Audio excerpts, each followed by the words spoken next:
Hi, welcome back to the channel. Today I want to talk about one of the 5 keys to anchoring, and that being intensity of state elicited. So what do I mean when I say intensity of state? Why is the intensity of the state important? And are there any caveats that you need to know about when doing this?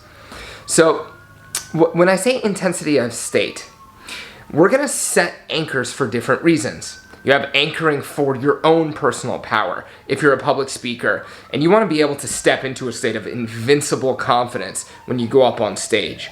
Or if you want to be able to enjoy an activity that used to be boring, for example, like say there are certain functions that you have to go to and you want to have fun. So you want to be able to anchor a state of fun to something that in the past would have been boring for you. You can use anchors for personal power, and you can also use them for change work. So let's say you have stress, overwhelming anxiety. You can use a positive anchor to get out of that negative state. And then we can also use anchors in communication and persuasion, right? So if I'm, again, a public speaker, if I can elicit a strong state from my audience and then anchor that state, then I can call the state back at a useful time.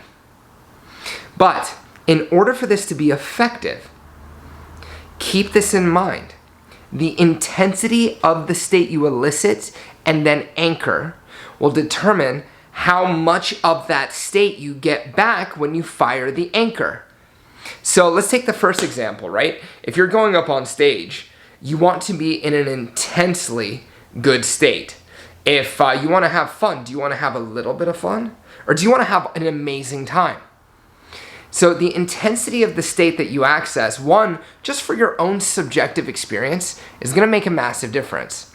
We want intense states as a general rule for personal power, personal anchoring, and especially personal change work.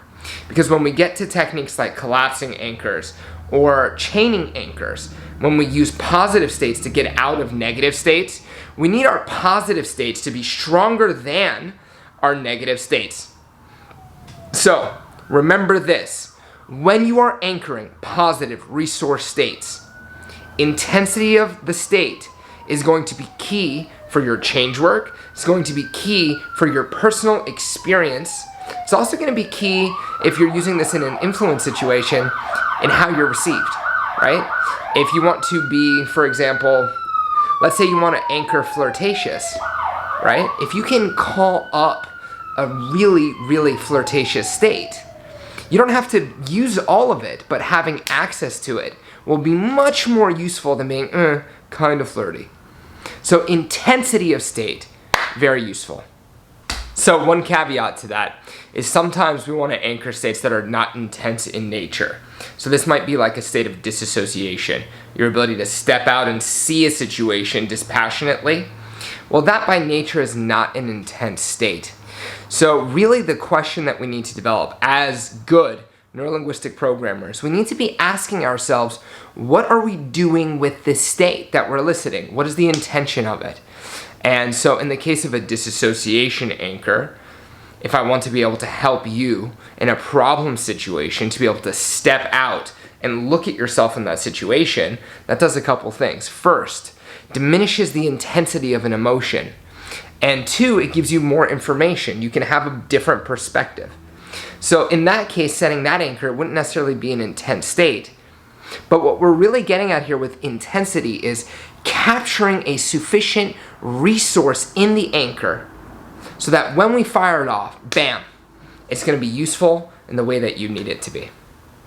The next video, we're going to be talking about timing when to set your anchor. See you soon.